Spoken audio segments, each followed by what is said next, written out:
Assalamu alaikum warahmatullahi ta'ala wa barakatuhu. Da yanzu yi amfani da count blank nuna muku yadda take amfani function din, sannan ga yadda za ku aiki da ita a cikin Microsoft Excel ga kuma yadda take aiki. Me aikin count blank? Count blank function ne a cikin Microsoft Excel kuma yana kirga iyaka blank cells ne a cikin Microsoft Excel, abinda zai kadai kenan. Daga wannan babu wani abu da count blank zai maka. Shi yana kirga blank space ne, wurin da babu komai a cikin shi, babu kuma babu wani alama, kawai blank space. So duk wani blank space zai kirga mana guda nawa ne.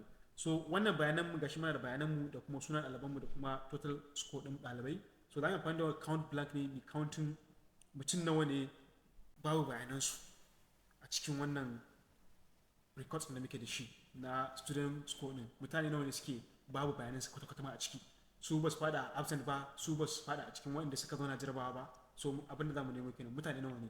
So za mu amfani da wannan count blank din.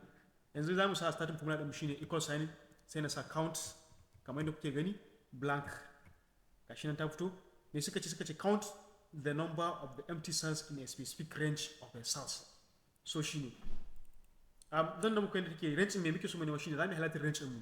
Wani range me yake shine kan student din mu daga kan number 1 zuwa number 16 su ne ɗaliban da muke da su.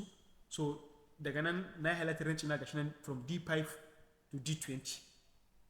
So abin da zan shine zan yi closing na bracket nawa. Ina closing na bracket nawa, zan yi pressing na enter. Ina pressing na enter zai nuna mana mutum nawa ne babu bayanan su gaba ɗaya ma, guraren su ke blank. Mutum nawa ne a cikin basu da score su. Saboda haka zan yi pressing na enter, za ku ga me zai faru yanzu.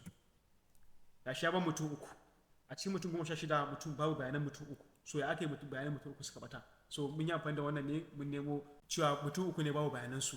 So wannan za ta maka matuƙa a lokacin da kake so zaka cire wani bayanai, ko kuma kake da wata data wacce kake so zaka cire ta, ko kuma kake so zaka yi analysis ne, ko kuma kake so zaka gyara data ne, zaka cleaning ne. Ya aka yi babu bayanai, babu wani abu da missing value ɗinka, mutum nawa ne babu value din su, ya aka yi wannan. To duk zaka amfani da wannan count blank ne kai counting the total number din mutane nawa ne, za ta nemo maka su cikin sauki ba tare da ka sha wahala ba.